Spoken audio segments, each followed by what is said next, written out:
Welcome to Vantage Point Podcast, a podcast brought to you by NWR Communications and 92 Studio. This podcast is intended for education and entertainment purposes only and does not constitute financial advice. G'day and welcome to the latest episode of Vantage Point, where we get behind typically companies, but the minds and the people of those running those companies. And today we're fortunate enough to have Andrew Mitchell, one of the two co-founders of Ophir Asset Management. I've known Andrew personally and professionally over the last decade. And I've always said to companies who are meeting with Ophir, and particularly Andrew, it's always a hard meeting. And it's those sort of hard meetings that they're the sort of people that you want to have your money with, because they don't just take what a company says as the answer, but actually do the work and get behind it. So it's a privilege to have Andrew in the office in the studio today. So thanks, Andrew. Thanks for having me, Simon. Pleasure. Before we get started in terms of the nuts and bolts on the market and where it is today, perhaps you could just give us a bit of a background on Ophir and yourself as well.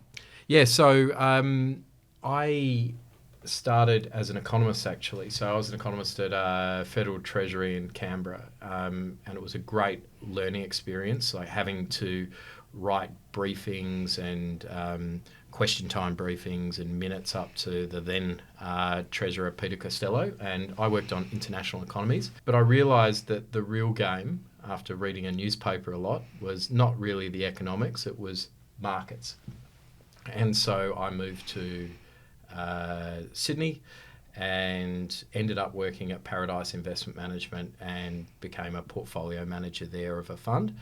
That fund did reasonably well and enabled myself and my partner at Paradise Investment Management, which is Stephen Ng, to set up our own fund, which was Ophir, back in 2012.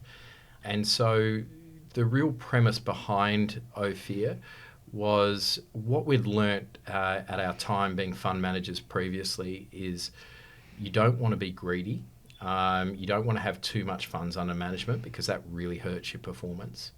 But two, we wanted to have a structure where we could invest our personal money and compound our personal money at over a long period of time. So one of the key things, and I guess the key pillars of Ophir, is Stephen and I, other than the houses we own, we've got all our money invested in the funds. And the staff likewise invest in the funds. You come to Ophir, you invest in the funds. And so we invest in small caps. We think that's where the greatest alpha is. And we just invest our own money and the profits we make from the funds back into the funds, and we want to compound that over a long period of time. So that alignment with the underlying investor, I think, is great.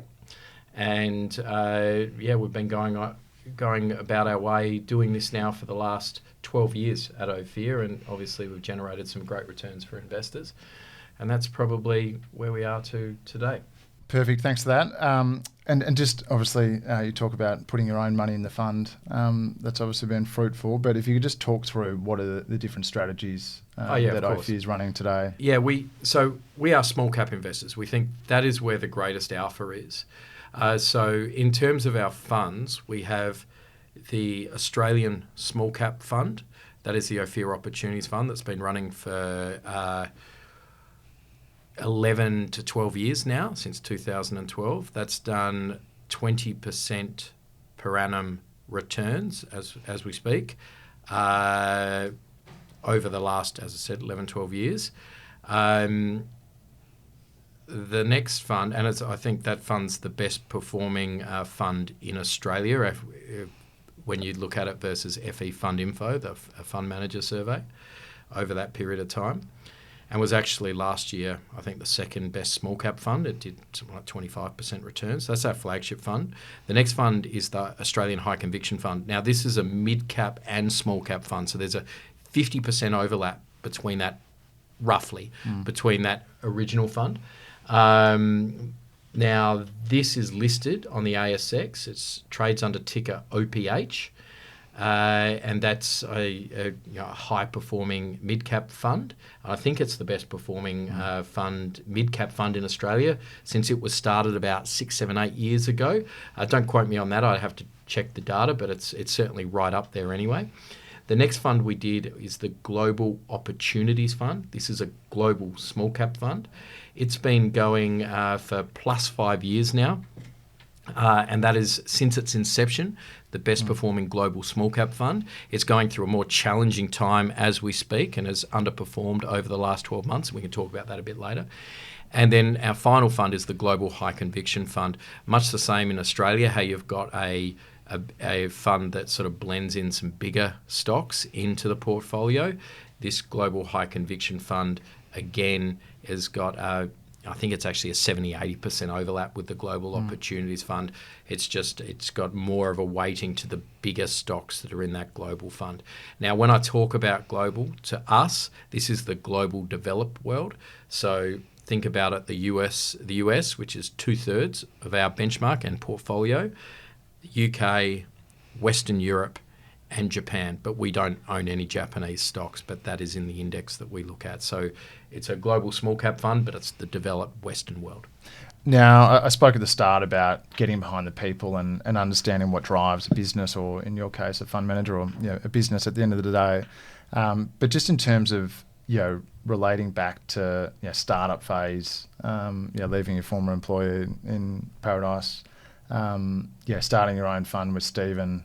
Small little office. Used to cook. Used to have the door open because That's right. No natural light in the meeting room and whatnot. And having to make it work and having that hustle, and drive that it needs to work because you've gone out on a limb. How do you sort of it's gone from 2 to 20 people, obviously looking after a significant amount more money.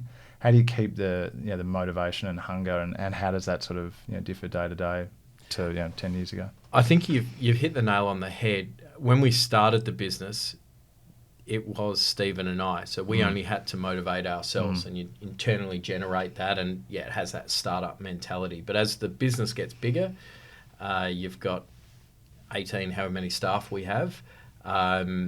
We have to motivate all of those who aren't necessarily owners of the business. And so that is a big challenge that we face.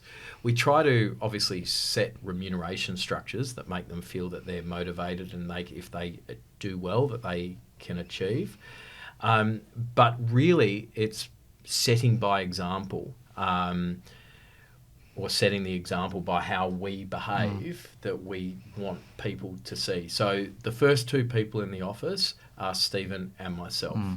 And that sets the tone right from the outset every day, that Stephen and Andrew are in there. It's a bit like, I think, when you look at the, like an old Vietnam movie or something, the officer, lieutenant or captain is last on the chopper, and sort of first off the chopper, getting everyone else off the chopper. We sort of see ourselves as like that. We need to lead by example and show what is required to be a good fund manager. And from our perspective, there's a lot of smart people in our industry, and the one key thing that we can control is what we put in terms of our input at work. And so, we often tell the staff, they get a stock right and they go, wow, I've got this stock right. And we're like, well, we, Stephen and I, are really looking at the input that you put in, because you can get a stock right by chance, but if you continue to put the input in right, then you're going to deliver lots of good stocks.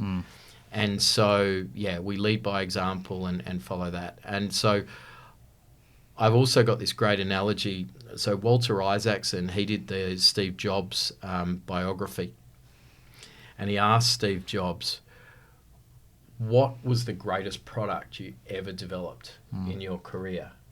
And Steve Jobs goes, look, there's lots of great products. I'm paraphrasing here, but the real challenge I had was creating a team of people who can continually come out with great products.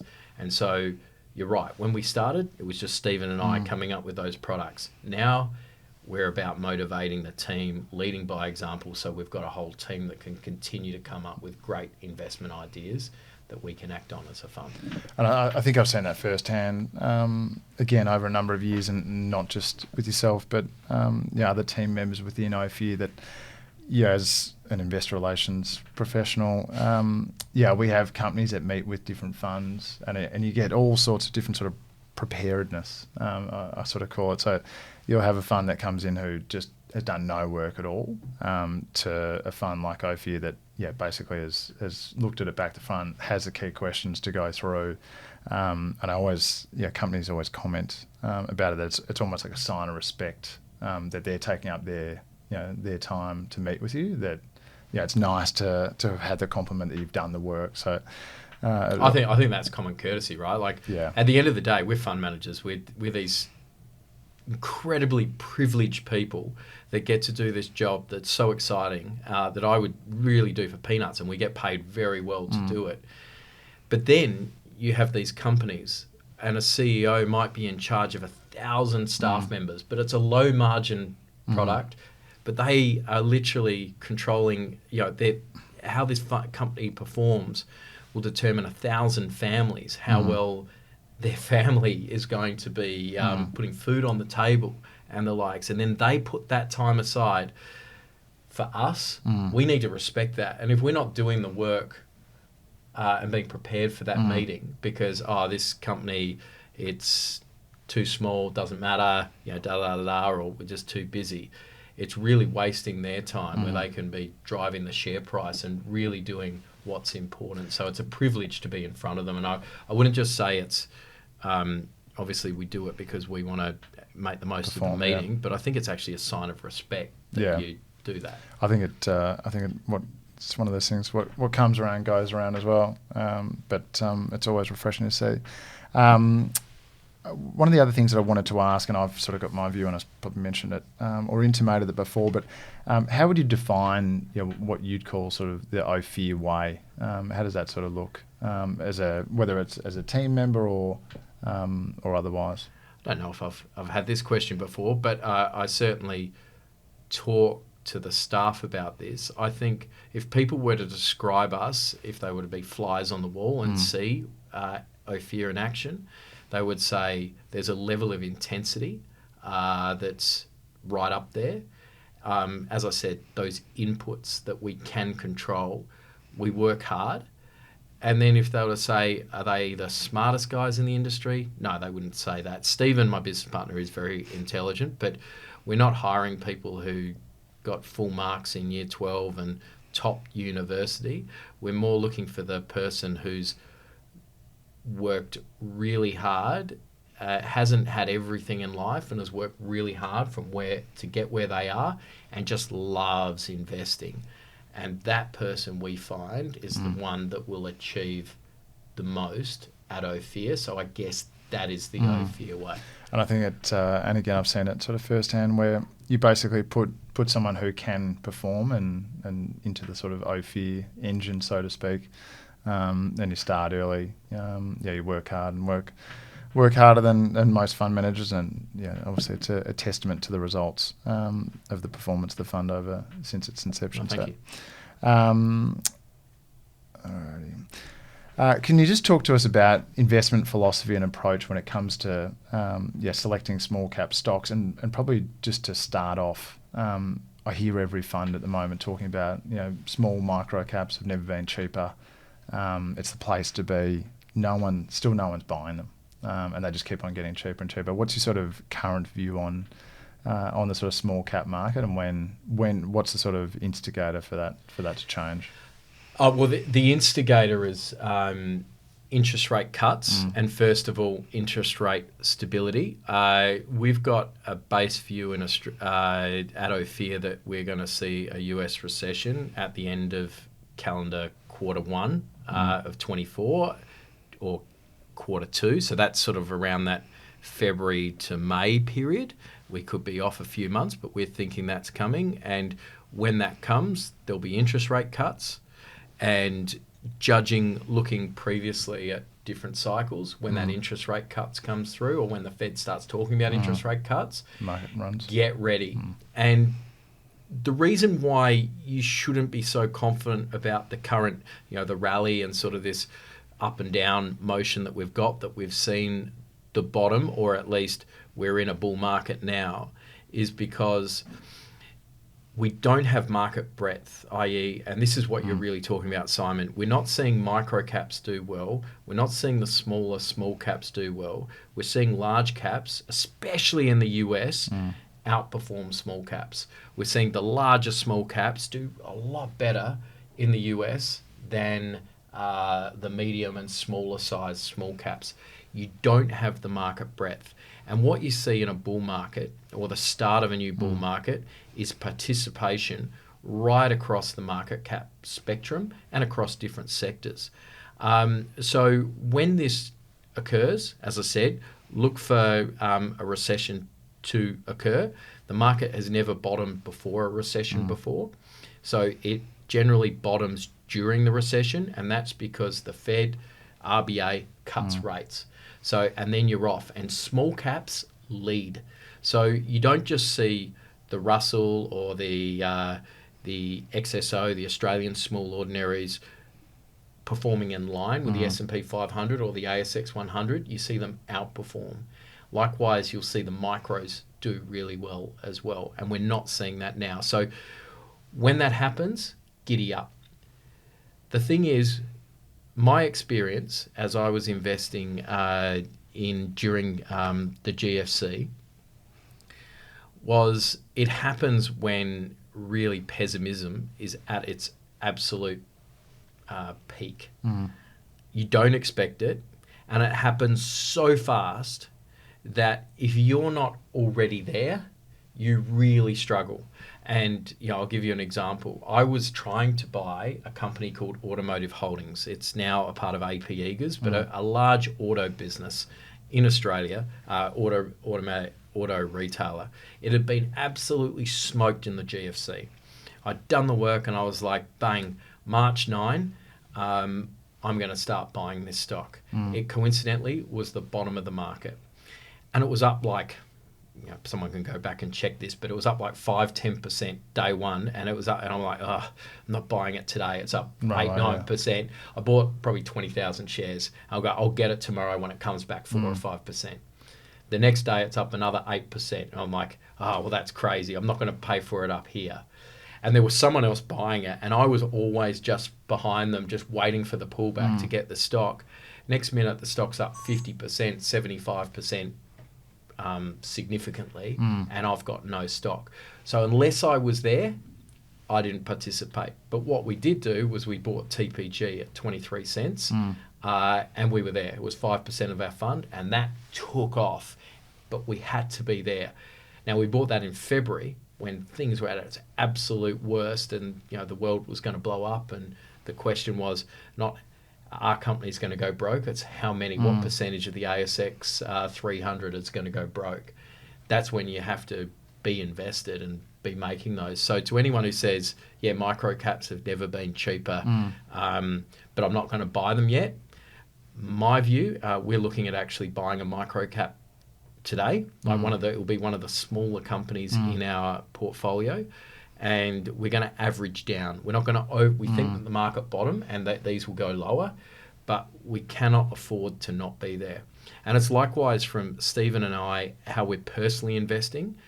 Last month, October, was a really tough month for markets. We actually made a significant investment into both our global fund and our Aussie fund.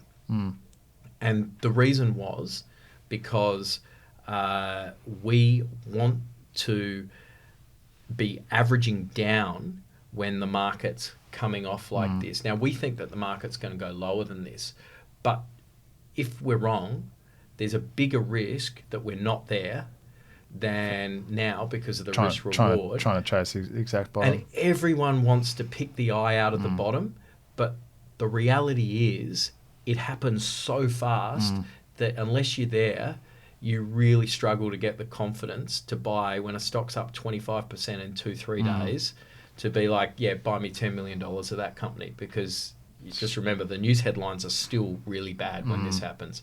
So it's tough. Easy in hindsight to buy those sort of things, knowing what happens in the aftermath, but watching them in those 3 days. I've been there when it happens, and I found it very hard. And the reason we did well coming out of the GFC were the investments we made in February and January and December and November. not the investments that we were buying at the time of the rally.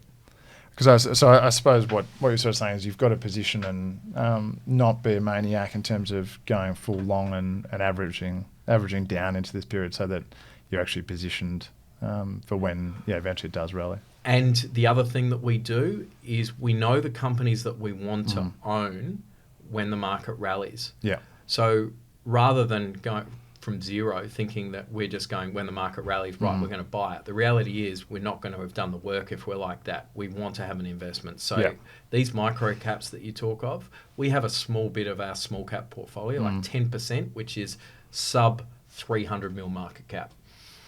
We will try and have 1% in 10 of these companies, but they're ones that we'd love to take up to 2% if it's right, but we won't be able to have the confidence to buy it quickly enough if we're not there.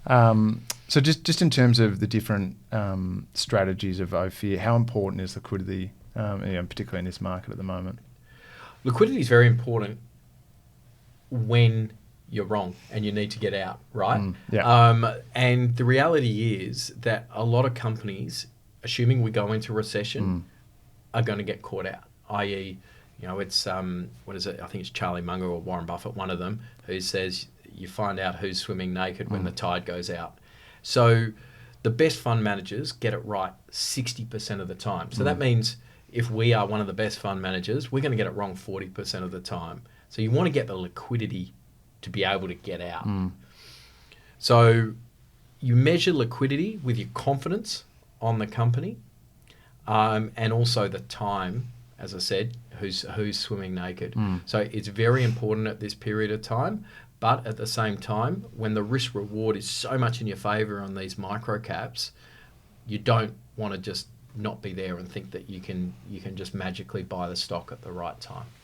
And just in terms of, obviously, I'll probably ask first just around probably best and worst investments and sort of lessons out of those. Perhaps you can just talk about, and maybe even in recent times, a stock that you like in the portfolio at the moment as well. Okay, so you're exactly right. We're looking to get an edge, work out something that the market hasn't worked out. Generally, you'll find out we use stockbrokers and we try and find out how much they know, and that's sort of trying to work out where the market is actually at.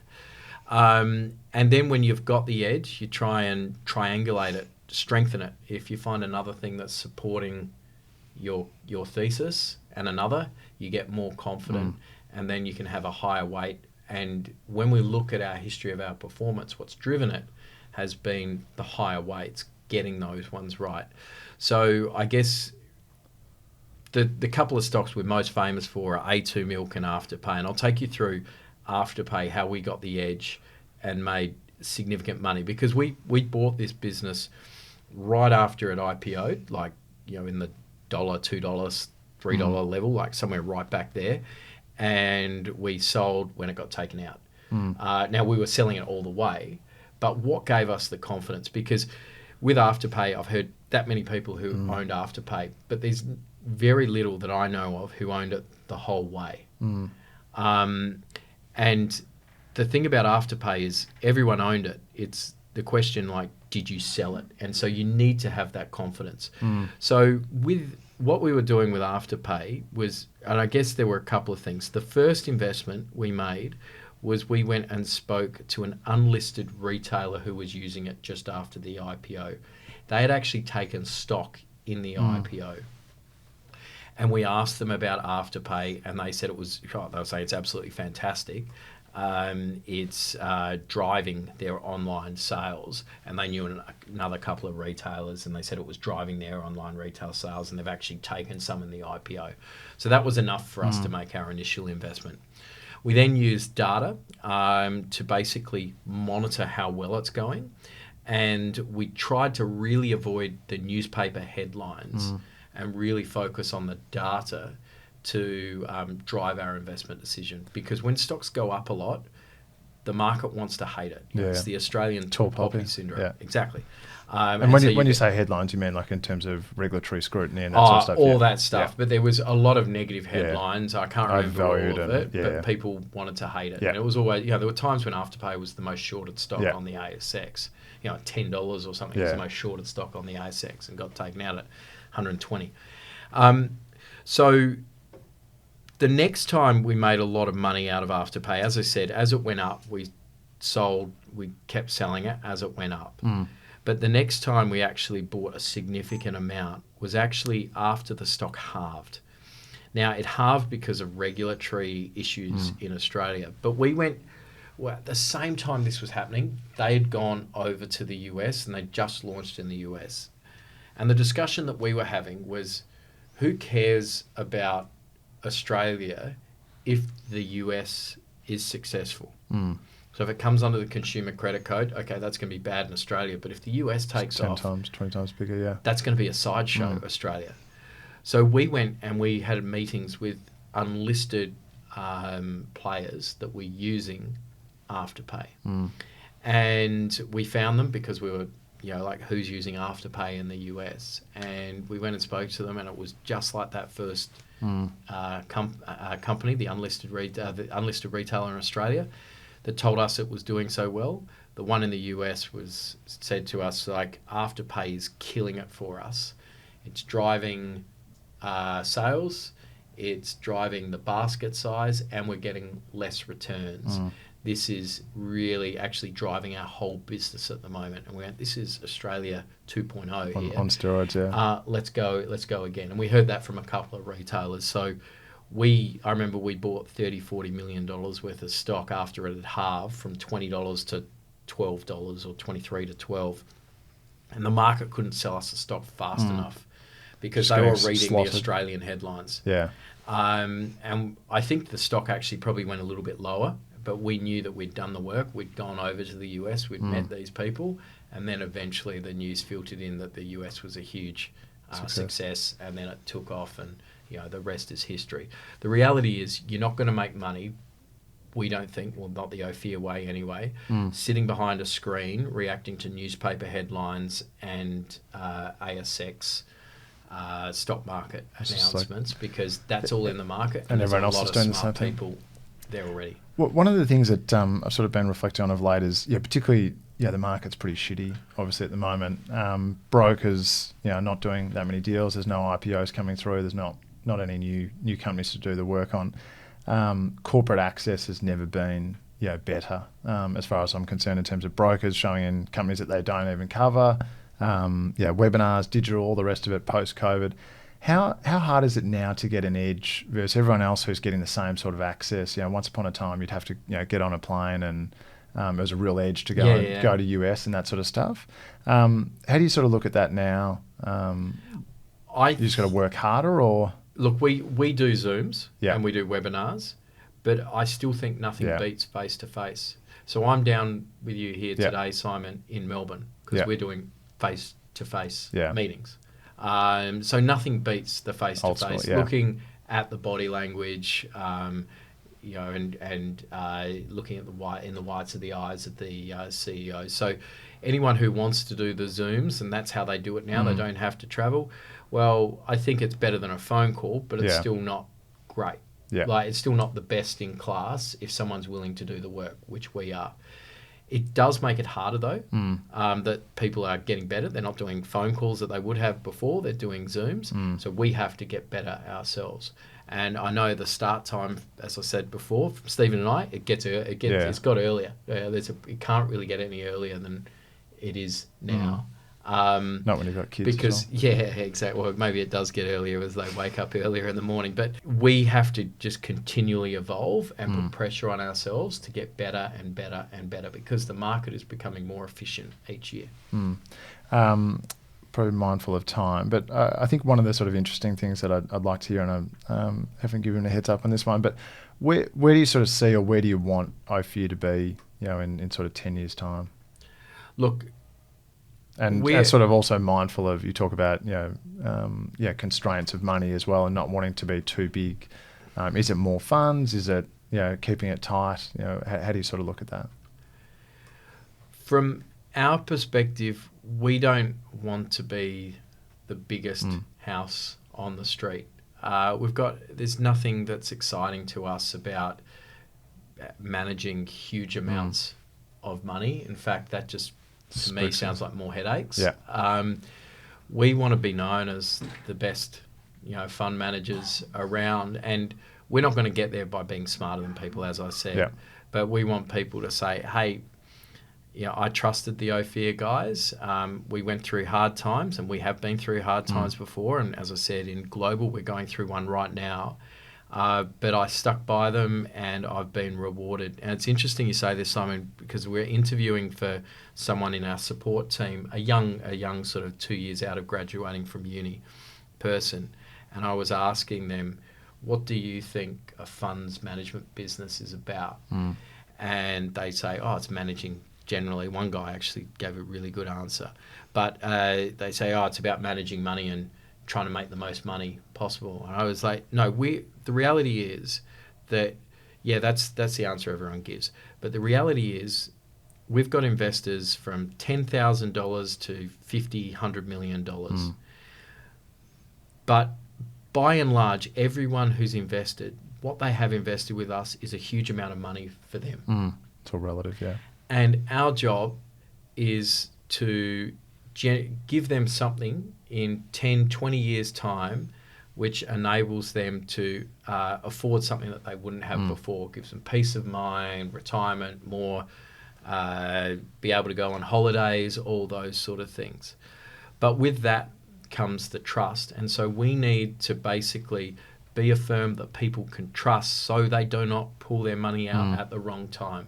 Because if we're right and we go through a recession in March, there will be people phoning us up and saying, I want to pull my money out. That's been the history. People pull their money out at the worst possible time. And we want to minimize that so we can give people the best rewards possible in years down in the future. So that's what I think is my job at Ophir, is to generate great returns, but also make sure that people don't pull their money out at the wrong time. And I want to have those really trusted relationships where I finish this, where people follow our vision. They're with us for 10, 20 years, and they say, thank you, you've given me something I wouldn't have been able to afford otherwise. Maybe the person who's got 50 million with us, there's not too many things that they could afford, and there's a couple of those. But, those people who've got 50,000, 100,000, I know one person, it's a financial advisor's parents, actually put in 250,000, which is a huge amount to them, and then took out 500,000. This is a few years ago. And then they wrote us a letter, and it was just like, you've changed our retirement from what you were able to do, and we just wanted to thank you for that. They actually took their money out. Not that we did anything wrong. They were buying an investment property with that because we enabled them to do it, and that was a really fulfling period. So it's about the relationship with investors, I think. Yeah, I think that's fulfilling. And it's a probably pretty good sign again. And past is never a future indicative of whatever the line is, but in terms of reinvesting further money of your own, and Stephen, in a time where it is people be more inclined to be pulling their money out than putting in, it's probably a good indication of the confidence. We've just been through it before, so we know all the trappings. And don't think that we don't get worried too. We read all the headlines like, this time sounds like it's different. The reality is it won't be, and we feel, disclaimers, all that sort of stuff, that the money that you invest now and in a couple of months' time when things really get heated will be the best money you invest. It's the market rewards the pain trade. If you're making the most at the hardest time where people are pulling their money out and hurting the most, if you can sit in front of that, that's where you get rewarded the most. Awesome. Thanks very much for joining us today, Andrew, and good luck for the future again. Thanks very much for having me, Simon. Cheers. Thanks, mate.